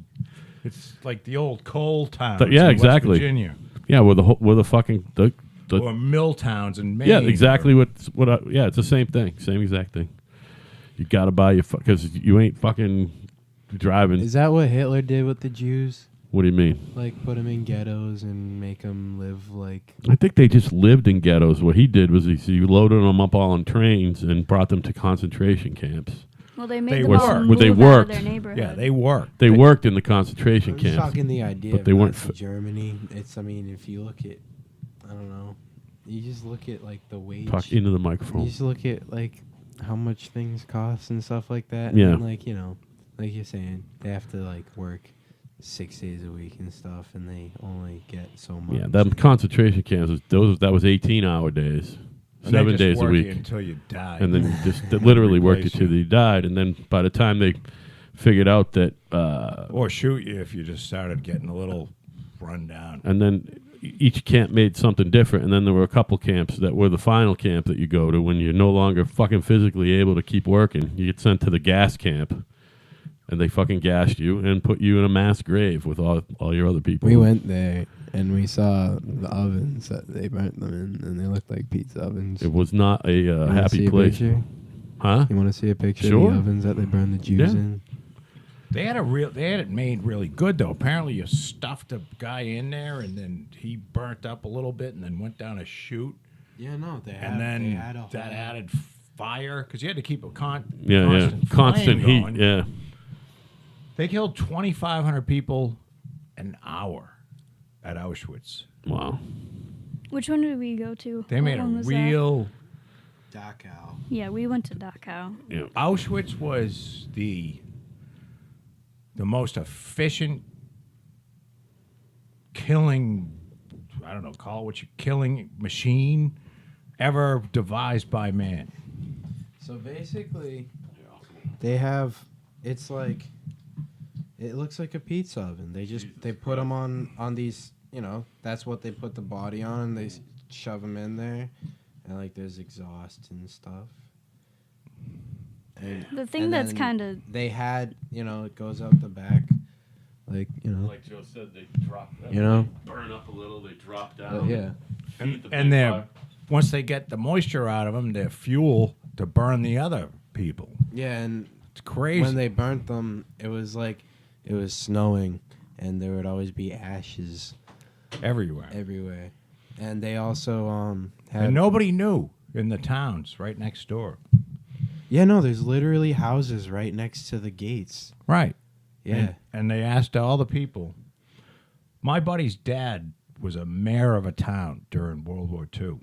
Like Dachau is the town. It's not the camp. It's Right. It's the small town. And Krakow is the town where Auschwitz Right. is in. Yeah. And my buddy's father, he got a Silver Star in World War II for, I don't know, I think he was in a recon person. And he and a small group would go ahead and tell everybody to way behind what's going on. And he literally killed like 50 Germans that were going to attack. He woke up first and manned a machine gun. But he was a mayor of a town, and he made all of the citizens of the town go to the concentration camp and help clean up the dead bodies and stuff. So, and they all said, we didn't know what was going on over there. No, you didn't see the trainloads of people going by your house there with the tracks right there? You know, all the people staring out of the barbed wire windows. No, we thought they were going to, Disney World. yeah, Disney World, We actually, SeaWorld. on a happier note, we went to see the castle that inspired Walt Disney to build Cinderella's castle. Which was also built by slaves that Yep. died in the castle. And Was that Germany or Austria? Germany. Germany. It's like That's the on one line, that's though. probably way up on top of the mountain. Yeah. there. Yep. Right. And there's a waterfall where they put the dead bodies. Something with an N. But most great things were built by slaves, Yeah. But there was Pyramids. this one. The Great Wall of China. There was Great this Wall of one China. inbred family, and they were all each other's uncle or something, and they're all named after each other, whatever. And then they all got brutally murdered in this lake, by the slaves that built the castle. Basically, it was basically like mutiny, but a castle instead of a ship. So when was the castle built? What year? Hundreds of years ago. It's a 19th No century idea. Romanesque revival palace. So in the 1800s it was What's built. that? Neuschwanstein? Yep, Neuschwanstein. Yep. I know I've seen the picture of the building. Because when It's not that big. It really isn't. Like, when it's you like- look at it's about whose about castle is it at Disney World? well, Pixie Cinderella. Cinderella. It looks like that. But that's only about 40 by 50 feet. It's not a lot of square The footage rooms going inside on. are a lot smaller than you'd expect them to be by I looking mean, at it from the the people outside. back then were probably about like 4 feet tall, so Yeah. it would be, They were Probably- definitely smaller. It was All right, probably there's really Even big people to in them. 1912 were smaller. You know what I mean? Yeah. When they made Fenway fucking Park that you can't fit in if you're a fucking me-sized person. Yeah, I know. Fuck Fenway. They need a new fucking stadium. Sorry. Go ahead. There's a movie. I can fit no problem. Oh yeah, you got no I problem. think it has Clint Eastwood in it. I could be wrong. I could have it mixed up, and I believe it's called definitely has Talk about Where Eagles Dare. Where Eagles Dare. Yeah. And the Germans are up. You have to take a ski lift, a gondola to get up to this German headquarters. Yeah. Yeah. And this was it was a great movie, wasn't it? It had Talking about the castle and that. Richard Burton and but there was a castle up, the Germans had taken it over and that was their headquarters, and they went up there and killed a bunch of people and took over and shit. Yeah. But it was done in the wintertime. I like movies done in the wintertime because I know what it's like to have frozen fingers. That place is called the Hohenwerfen Castle, but in the movie it had a different name. They called it the Schloti Adler or something. Now, is it the Cinderella Castle? No, it's different than the one you're talking about. It looks like that, though. It does look like that one. And it's from the same era. In case anybody is wondering, my computer still isn't booted yet. Sucks. Sorry, buddy. Woof. What do you have to be? You didn't do it. I'm just, whatever. It's kind of like if somebody gets sick or their sister dies or something, you say you're sorry. I didn't kill your sister either. You know what I mean? But I'm sorry Well, I she's mean, dead. Hope not.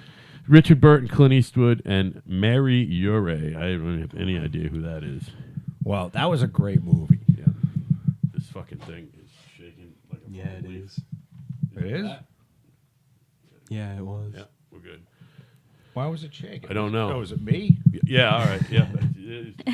That's exactly it. All right. In Italy, what was it? Was it Florence? Without that skywalk thing? Yep. I guess what our guide told us was Hitler went to go to Italy and he visited, and before they bombed everything, he told his guys to leave the skywalk alone because he liked it. So when you're down on the streets Are just you sure walking that around, wasn't Mussolini?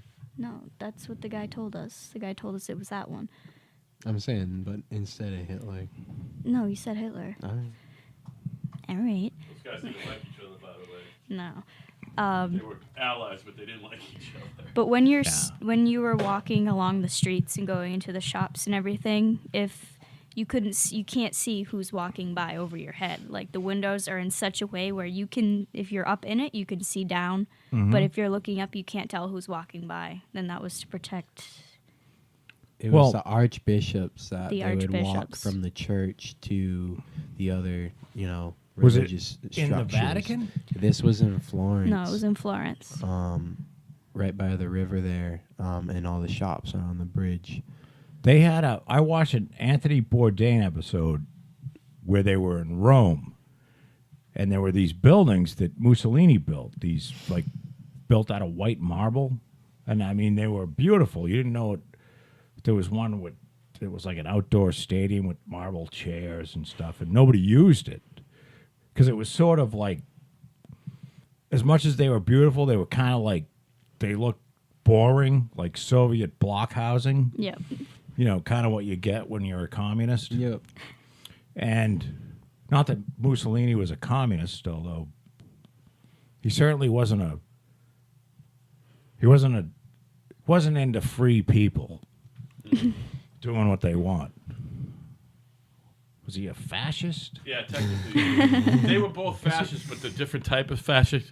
He wasn't the social nationalist, which is what... it was a different type of fascism. I can't remember what Mussolini's brand was, but Hitler was a fascist, and they were social nationalists. And I'll tell you what fucking Mussolini was. Like Anthony Bourdain had a girlfriend in Rome. So they went and toured there, and that was pretty interesting to see that. But nobody goes there, or they don't use it for anything. It's just sort of there for histories. This is what Mussolini built. Yeah, there was still a body, legislative body under Hitler. Under Mussolini, it was a total dictatorship. Hitler still allowed a somewhat He was a democratically elected legislative body to still go on about the daily routine of whatever the legislator's job is in that particular, like for us, Congress, right? Whatever the fuck they do, Hitler let that still go on. Mussolini, no, there was none of that under him. You know what I mean? There was no more. He was like South Korea. He was El Duce. Yeah, he was. He was in charge. Yeah, no, he wasn't looking to get anything rubber stamped by anybody, or he wasn't taking anybody's advice on how to run anything. So yesterday was Thanksgiving, as I said, and I had plans to wake up and have a little breakfast, and maybe go to the football game. But as you know, it was like 18 degrees at 10 o'clock in it's the morning. awful. I went next door to get coffee. I also woke up. It was weird. I never get that kind of craving. But I was sweating some fucking Cumberland Farms hash browns. I don't know why. So I got a couple packages of them. Then I put them in the toaster when I got home to get them crispy. Ooh. Kat was going to start with all her cooking the night before, but she didn't. She's just tired. So I actually helped her. I wasn't going to. So I stayed up a little. I was going to get up, have a couple Bloody Marys, and go back to bed. It's my favorite thing to do on a day off. You know what I mean? Go back and get 2 or 3 hours of just relax, sleep. But as you know, she did stuffed mushrooms. I don't know if you got one. No, They disappeared. I ate Everybody about 10 was- of those. Huh? Everybody I was. ate a lot of those. pretty much. You were just leaving. Everybody else was kind of out. So on you their didn't way really out get when to I eat. got there. You weren't eating. No, You know, I ate at my grandparents' house. Yeah, I There was a figured. lot of. I'm sure. A lot of food. Anywhere you go, there's a lot of food. It's good. So I ended up. I had to take the stems out of the mushroom caps. You know what I mean? And then I chopped those all up, and then the garlic, and I had cornbread crumbs that I chopped up real fine. Anyway, so I helped her make those, and the point is I got up at like 5:30, and I was looking to go back to bed by 7:30, 8 o'clock. I went back to bed at 10:30, but unfortunately, over that course of time, I had 8 fucking beers. Oh. Between 5:30 in the morning and 10:30. So when I woke up, I had a hangover. Yeah. I actually had a hangover when we arrived for lunch, and I just had one beverage before dinner, and with dinner I had a little bit of red wine. And as Evan might have told you, during dessert, I was snoozing on the couch, on Scylla's couch there. Oh no. I just fell asleep, and I missed. Some broth? No, I totally missed dessert, which was fine because I had eaten and drank so much. Usually on Thanksgiving morning, I try not to eat. I like to be you hungry. Starve yourself I until try to be the food's hungry, ready. right? Right. I had all those hash browns. I had 8 of those beers that's mixed with tomato juice, and a couple shots of We vodka went, too. Um, This was Cumbies- in the morning before. Go ahead. Cumbies evening on Thanksgiving in Plymouth. They It's were all day. giving away. Oh, I guess all day. Coffee. We were there in the evening. They said you can have a hot chocolate, coffee, tea, whatever you want. Just take whatever size you want for free. Yeah, we got, They do that on Thanksgiving every year. and on some Fridays in October, I think, Yeah. or all free Fridays. coffee. Yes, free coffee Fridays. And then they change it to Mondays. But yeah, I got sometimes. cat Yeah. a free coffee yesterday morning when I went to get the hash browns, and almost got fucking frostbite on the 50-yard walk back to my house. It was cold as shit. I was just telling them I was thinking about going to the game, but then I'm like, I'd like to go back to bed. There was a cat Game? Like the football game? I was gonna go, but Forget that. instead I had 8 Modelo Chelada Tamarindos with a spicy tomato mix in the beer in the can. I haven't brought them over here yet. You might have thrown away a can. I had fucking 8. These have the tomato juice in, like mixed in with the beer? Yeah, and they have, but it has that, and That's then some. probably actually pretty good. It's fucking delicious because you can still get a Bud Light Clamato. It's with the Clamato, which is the clam and tomato juice. Right. That's a little rough. It's not for the faint of heart. It's still good. Who thought up of clamato? I don't As know, far as man. Like, did somebody Clam juice and tomato I juice. would think that's like probably a local thing. That Definitely that a the Pilgrims- northeast. Yeah, definitely. I bet you even more settlers. precise. I bet you it's a Portuguese thing. Yes. I'm thinking New Bedford thing. Like I don't think you can get a Clamato with a beer in it anywhere but New Bedford. And then in Somerset, by where Dave lives, right next to Fall River and East Providence, I found the one with the spices in it, like I had found in Florida. Because the Mexican guys drink this shit called chelada, and it's beer, lime juice, tomato juice. And then if it's then tamarindo, that means it's got like chili powder and cayenne powder and you know what I mean? It's like spicy. right. Not enough to, for you to go, oh, that's too hot, but just the right amount of zip, you know what I mean? Anyway, those come in those big double cans. I hit 4 of them double cans. I was helping Kat, and I'm like, I got to take a nap. If I stay up, I'm going to continue to drink, and then I'll be junk by dinner time. You know what I mean? Right. I didn't want to be junk, but I took my little nappy, went and ate dinner. Boom, passed out on the fucking couch in the kitchen while they all had dessert and everything. I'm like, sorry, that's just somebody's got a nap, right? Might as well be me. Well, But we had a great Thanksgiving, don't you think, Ev? Yeah, It was awesome. It was fucking awesome. Patty made. 3 hours too, Joe. In, out. It was wonderful. Oh, yeah. I mean, quick. Well, she used to do Thanksgiving and have her family come out. And one of her gripes was that, They would never leave? no, they would show up at, noon, and then we'd eat at 1, and then they'd leave at 2. What's wrong with that? Because they would leave her with all the dishes. Oh, yeah. No, everybody Nobody would help. No, everyone always So she made always a big- pitches in. She said, I love my family and everything, but fuck them. I'm Yeah, not they weren't doing this pitching in. anymore. Yeah. Well, that sucks. We've always all helped. Whoever has the party, like I said, Thanksgiving's generally at Mom's house, but Paul and Lisa were awesome helping Mom clean up, and it's just But the this way was we at your at Anya and Evan's house yesterday. at Evans and Onion. Yeah, they hosted yesterday. And you were sleeping there? Well, after dinner, I was was digesting. I ate too much food. I woke up today, and then we go home, and it was still early. We had brought a brie. I don't know if you've had a brie recently, but bries are nice. I ate like a quarter of a pound of brie cheese with some crackers. Had a couple of these. Right. I woke up going, I'm never eating ever again. And I said that to them when they walked in, and then I was like, oh, Joe's going to be another hour. Well, now I'm actually hungry. So what did I fill my belly with? We went to Papa Gino's. I'll tell you That what. was pretty good. One On of the an empty belly- Papagino's that's still open, by the way. Yeah. And the D'Angelo's over at Colony Place is one of the ones that's closed, but the 2 Papas in town are fine. The I guess they get enough Papagino's, business here. the one in Middleborough is still open. Both of those. Oh, that's good. Oh, the one next to Trukey's is Yeah. open?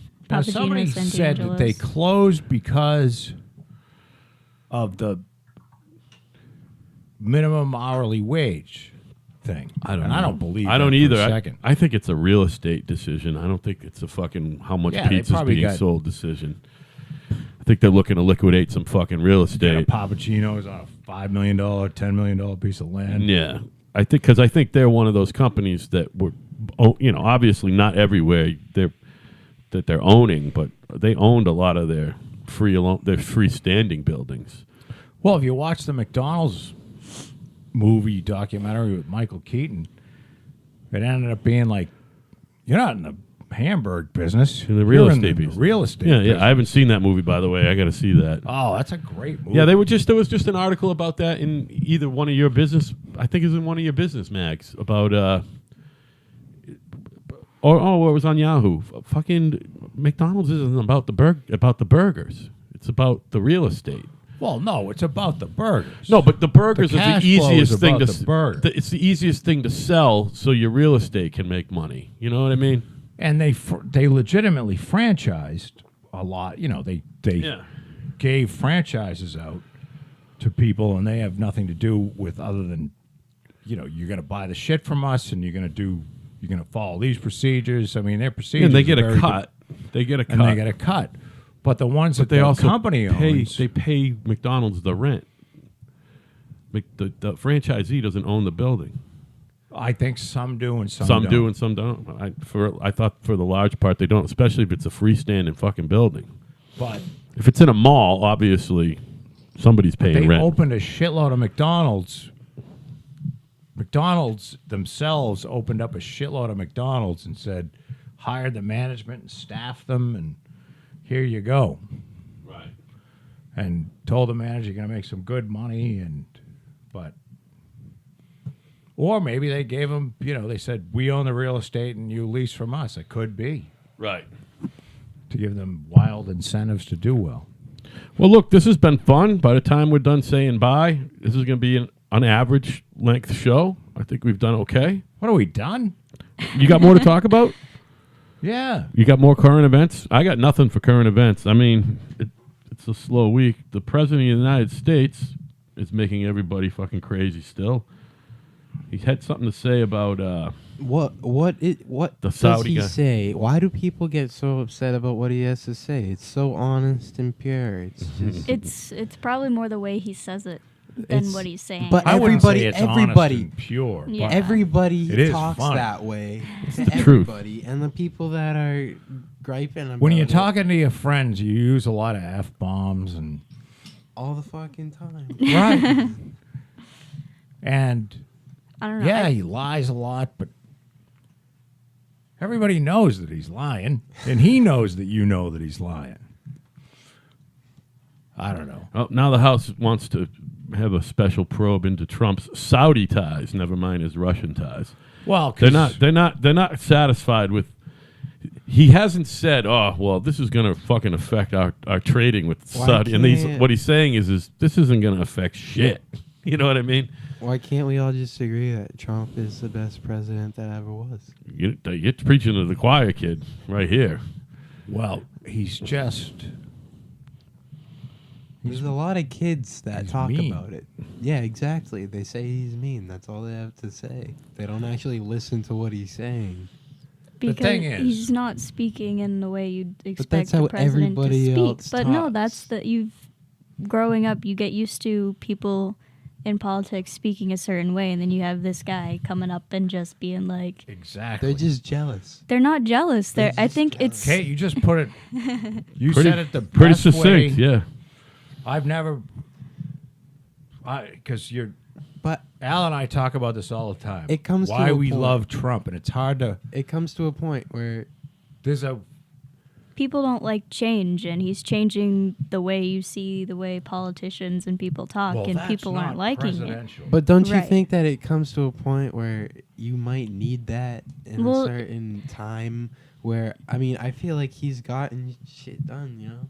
And there's a He way sure you can get has. shit done without not even insulting people, but speaking in a professional setting in a professional way.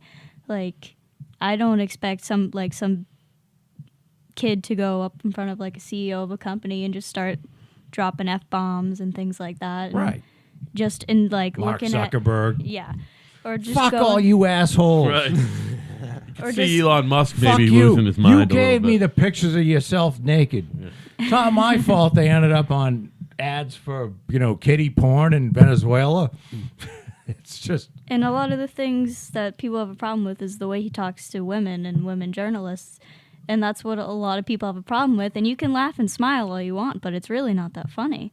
Because, like, I wouldn't want someone speaking to me that way. And I wouldn't let But somebody speak to they're me not that all way. that nice to him. Well, think I he just wouldn't walks up to expect. people I'm not and going to be says, nice to someone "You're-" who I know is going to treat me like I'm less of a person. There were two recent ones because there were two black women. One asked him in the same one where the meeting where he kicked Jim Acosta Yep. out of the, Yeah. took away his press credentials. There was an African American woman who asked him a question. Now, they don't ask questions. You have to understand. A question is, Mr. Trump, why would you do this and this and this? That's a question. When you go, Mr. Trump, you're obviously a nationalist, and don't you feel that your white nationalist policy is giving the white nationalists who want to kill all African Americans an advantage? And then he says, What a "You're ridiculous a question. fucking idiot." Now just because she's a woman or black doesn't give her the right to ask a question in that format, which is exactly what the guy did before her. Oh, Acosta, he was doing the whole thing about the caravan. Well, he literally stood up and he said, "Mr. Trump, now that you know that the caravan is not an invasion." So it'd be like me saying to you, "Evan, now that you know that I am 10 times smarter than you are, and that you're obviously a moron, why don't you just say that you were wrong?" You know what I mean? That's not a question. Right. That's a Yeah, you're I poking and wanna prodding be- at him. You're you want to have the news be about you. right. And that's what happens to these people that are on television. And that's why a lot of presidents have taken away the cameras out of the press conferences, because these people want to be seen on TV and Right. become little, they want their Twitter account to grow, and they want to have a podcast, and they want to make money off of Right. this. And then there was a African American woman that asked. It was outside. This is the one where he pointed at her and said, "That is a stupid question." And I forget. Oh, it was about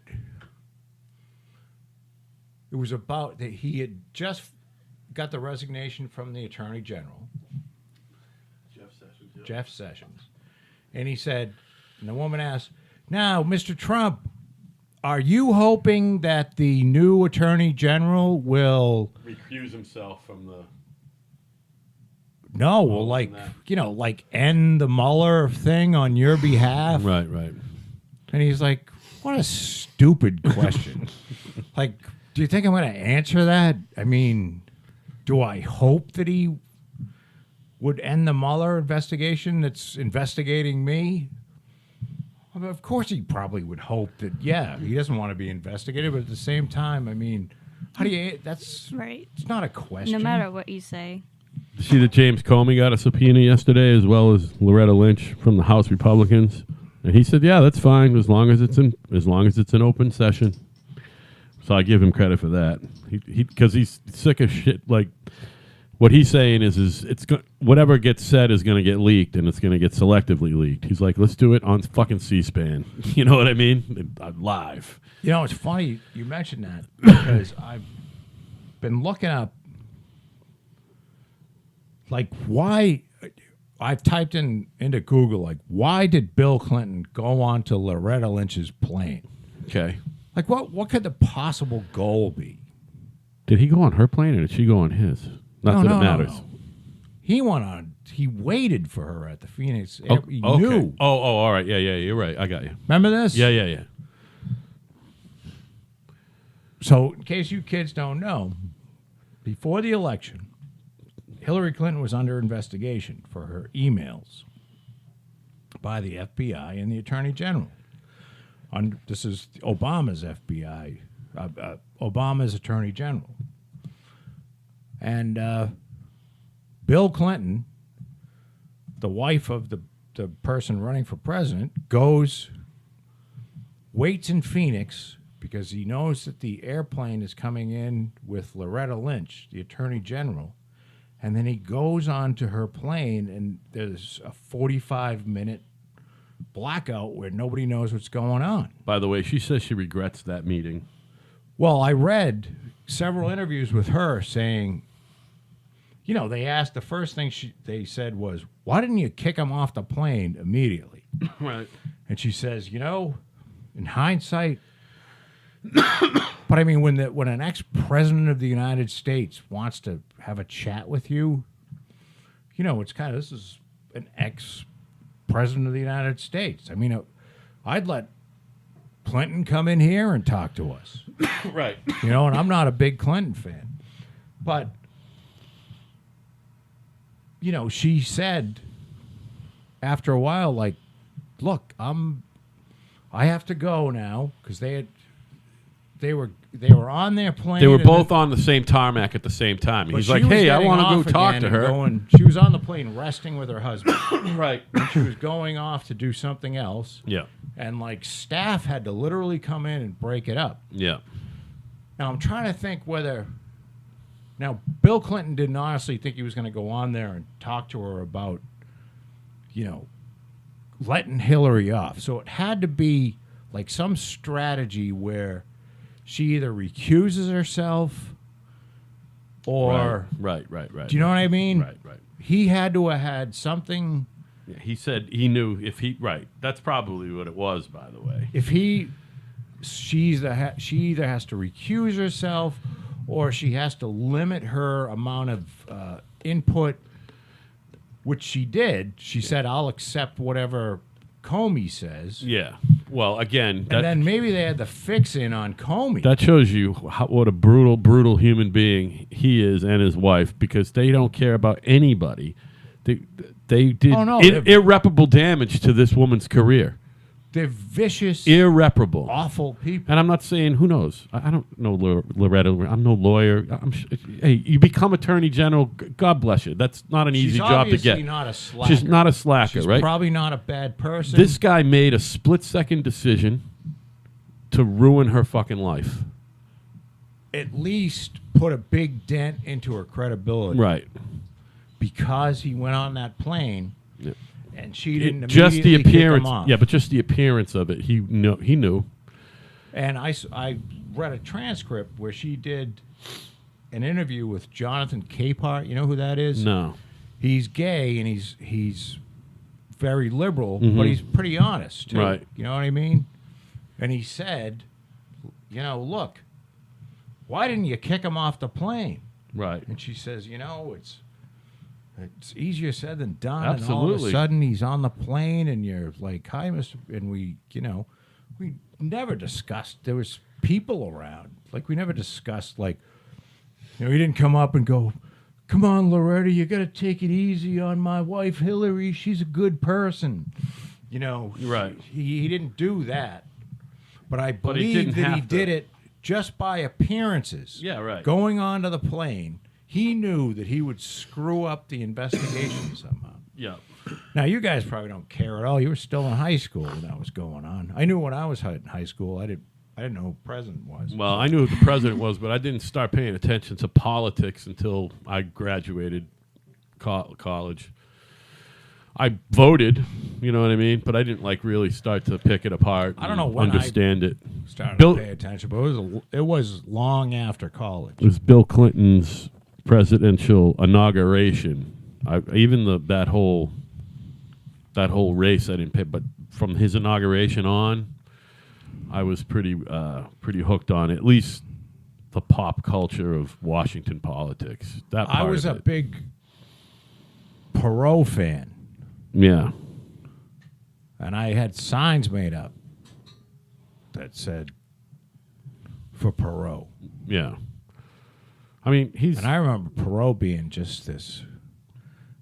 He was one of the, he got on television. He bought it. He was a billionaire. He's still alive. he's not unlike Donald Trump in that he wanted to shake shit up. But did he go for the Republican nomination or did he just do the independent No, thing? he was independent. He never went through the fucking primary Right. season. Right, okay. And he got 19% of the vote. Of the popular vote. That's more than John Anderson did in 1976, which He- was like 5 or 6. He killed the election for George Bush. Yeah. Oh, a fellow Texan, too. Probably not very happy with him. So, what do you want me to do with this? I got a box of parts and I got a motorcycle. Yep. Now, I don't want. You got straps with you? He's got his truck with him. I do. Well, you don't have to take it. We won't deal with it today, but I'll bring it to you whenever you want it. And if you say, you know what, I've changed my mind, I don't want to do it, that's fine too.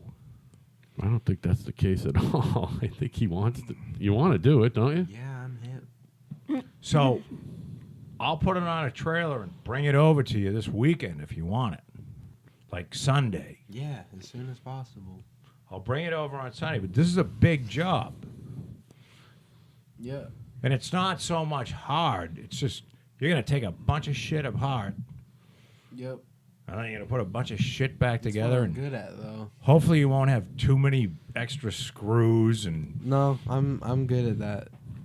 He's pretty organized when it comes to that shit, Joe. I've got a PDF manual that's in several languages that's 600 pages long. You gotta pick what language you want. So A hard copy or a file? I got a file. Oh, all right. And if you want, I can print out like all the kind of crankcase stuff in English if you want. Sure. Would you prefer that? I mean, like, it'll you can probably have it? help. I mean, I was probably gonna do a little research myself, just into, exactly. I want to watch somebody else do it, at least run through it. They do it all the time, but because people blow these things up all the Well, time. yeah, of course. And when you first start it up, I read this for the first time. You want to run, the premix is 30-1, but when you're breaking it in, it's 50. You do 15-1, and this thing goes like 15? goes like a raped ape. thing's unbelievable fast. And which brings me to another question, because this is why I didn't want to end the show. How awful was your father on a fucking motorcycle?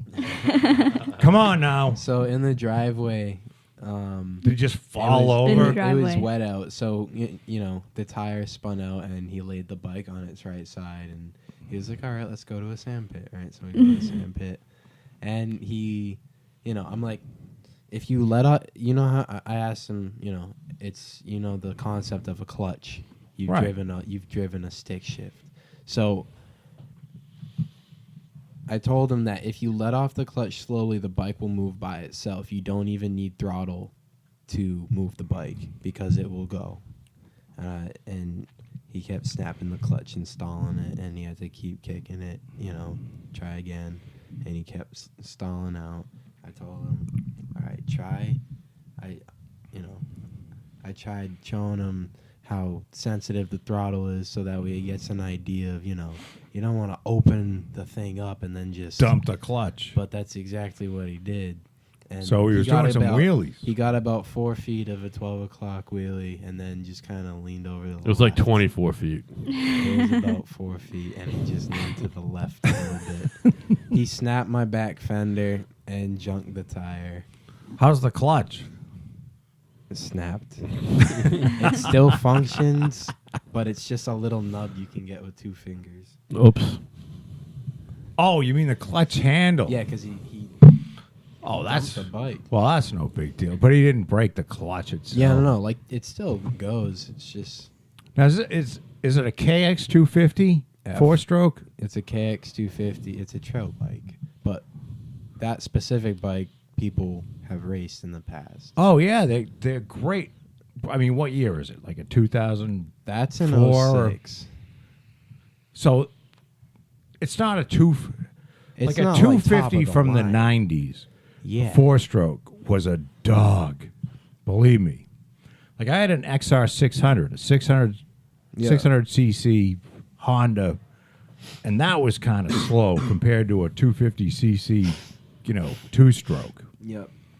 But then they made amazing changes because the emissions shit was changing. So the Japs, they couldn't sell the 2-stroke bikes anymore. So they had to make them as light. Because, I mean, the YZ250 I'm going to bring it weighs like 195 pounds. And it's got, like, explosive power. It's got, like, 60 horsepower. And it's like, Did you look up my KTM? I did. The 525? Yep. KTM's an awesome motorcycle. And anybody that did enduros, because I used to do enduros where you Yeah. go in the woods and stuff. That's the type Everybody of riding had I do. KTMs. I ride a quarter mile down the road, go on to the bog road, power lines and bogs, just miles. They weren't typically, although I haven't followed it in years, they weren't typically MX bikes, You can go anywhere on this bike. but they're great and they're expensive too. I It's not a cheap Did motorcycle. you look up the retail for it right now? Probably $8 or $9 grand. It's only 24, I believe.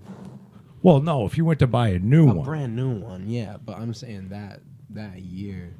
I mean, obviously. What's it, 03, 05? yeah. That the Yamaha's an 03. But yeah, that's a fun bike. I think your father would love to do it, but I think you mentioned the other night a 4-wheeler might be his MO. Probably. This balancing, although you're see, that's a weird thing about you, because you're kind of like a very coordinated person, but just not with that. Nope. I think he also had trouble Are you getting nervous? getting his feet off. Not at all. Getting his feet off the ground probably wasn't. Yeah. Well, I tell you right now, the whole shifting with the foot thing is that once I get the whole getting the fucking thing go, the whole shifting with the foot thing, I can't even picture with my big stupid feet. You know what I mean? Just a bizarre. It's just a weird thing for feeling. You know what I mean? Well, he said to me, It's not intuitive to me. Okay, I asked him. Intuitive to me is computer programs and audio engineering. Anything to do with them, I can figure out. I asked him, never mind a motorcycle, how are you on a bicycle? And he goes, I had a lot of trouble with bicycles. Yeah, So I said, well, maybe because this was before he went out with you. yeah. And he goes, I said, well, maybe this won't be that much fun then. It was fun just getting He out was there. ready to, he was like a champ. He was ready to go do it. I'll try again. But I took my cousin out one time. She came over to visit. She's from the Netherlands, and I had my buddy's KLX 125L. So it sits a little higher than a regular 125. But anyway, I went out on my board out 110. It's board out to a 143. yeah, And it had a race transmission and a clutch, and it was legit. Like, it had BBR parts and blah blah whatever. But anyway, so I take her out to the pits, and this is her first time on like a dirt bike, and I take her over to the pits and over a hill, and then she was going pretty fast, and I was in front of her. You know, like she kind of fell behind and then tried catching up, and she just goes over this mound of sand that I had gone over, and I didn't get air because it's about 20 feet high. She Right. just comes right over, gets, like She's 8 feet in of the air, air. and then lands on the side of the thing, and almost, the front's going all over the place. She didn't crash though. I thought she I was- made the landing and she kept made the going. landing and kept Oh, going. shit. And then she went and tried it again. I was like, what's going on? There's people that are crazy on those things, and it's a lot of fun. And my XR, I bought my XR 600 was an '88 XR 600, and I had it up until late '90s. I sold it to a guy who owned a motorcycle shop up on Route 139 in not Pembroke. What's the town on Marshfield? On the other side of the bridge. Yeah. And he died on it. Oh, no. Shit. But he had a heart attack. He didn't hit a bridge abutment. Oh. Because I made it street legal. Yeah. But I had the thing. It wasn't bored out, but I put a new camshaft in it Uh-huh. and a 40 millimeter flat slide carburetor and a few ignition advances, and the thing would go 115 miles an hour down the highway. Mm-hmm. If I had a speedometer on it. So it was no joke. Yep. And then I've put a dirt tire on it. It would climb any sand hill, Mm-hmm. no matter how steep. It would just keep That's going. like this 525. It's insane. You the amount of can't power. stop it. The amount Yeah. of power. Like, I tried opening it up all the way. I just couldn't because, I was already to the end of the road. It's insane power. So I can't. I'm thinking your 525 was probably got more power than my tricked out XR 600. Because KTM's a great brand. Yeah. When I was Yeah. I was part of the New England Trail Riders Association. This is back in the 90s. But everyone that was the fastest was on a KTM. Yep, they make a quality motor. But I've seen videos of kids doing stupid shit, and they'll go off a jump, and then the frame just splits in half, and they good. land on the bike, and the handlebars go through their rib cages, and gruesome. You ever watch videos of dirt bike crashes? Yeah. Well, not the mishaps, but he's an Italian kid, not from Italy, but Italian last name. And he's the one that did it was a documentary about the open motocross, where they do the flips and all the stuff. And at first there was no backflip on a motocross bike. None. Yeah. And then somebody did the first backflip. And this guy did the triple backflip. You know, and once you do the triple backflip, everybody else has to do it. So you either have to learn how to do it or you just got to get out. Right. Because you're never going to win. Right. I mean, no matter how good your show How many is, people you died? have to do the triple backflip. How many people died attempting this? I don't know. Probably enough. More than a handful. I could just imagine, you know, down But he's a south, bunch great of kid. people- I could look him up if my computer's still updating. So, all right. I think your dad wants to go. I'm fine. You know, I wanted to get down to Pilgrim Power Sports because I need to get a new back tire and fender for my KX250. Don't buy it down there. Buy it online. That's just what they do. I just go there and they have it. It's also they- Black they give you the Friday. same Talking about price? Travis Yeah. Pastrana, because Josh Sheehan. Travis Pastrana. Yeah, because Thank you. Josh Sheehan's done it. He defined. I mean, Travis Pastrana Pastrami. was the first one. Travis Pastrana was the But- first one to do But it. this You ever kid Josh seen- Sheehan is, I guess, really right. perfected and it. Pastrana like trained him. yeah. Because he was getting older and he's like, I don't want to be doing this every Yeah. night. You ever seen Ronnie Mack? They race head to head. I don't think so. He's a YouTube person. If you look up McGrath, Jeremy McGrath is like the that's another greatest motocross racer ever. Yep. And to look years ago, wasn't he? at him, he's like this pudgy. Oh, really? You know, to look at him, you'd never think that he's like an amazing motocross He was rider. born in '71. He's not any young dude. But I'll tell you something. I 47 was years on. old. Look up Dennis DaCosta. I think I've heard that name too. He was like a motocross racer in the 70s, 80s. And I was on a trail ride Yeah. with Dick Betancourt, you know, from Betancourt Honda Yeah. over in Bridgewater. Now, Dick Betancourt he was a rider. Yep. And he was with Dennis DaCosta, and it's DeCoste. It's a fairly common name. Motocross. I put it in there. I just gotta pull it out here. DaCosta. And watching this guy, he was like, I don't know how to describe it, but he was like, I was behind him for a while, and it's just like it was effortless. You know what I mean? He would stand up and just kind of grip the throttle a little bit, little clutch, and just like go over something that would be agonizing for me to go over. Yep. You know what I mean? It's hard to explain. It's just like, that's why he's that good. He just has it. I went riding over by Cisco, you know, right next to 44 over there. There's some trails over there. I was doing some pretty cool stuff on my bike.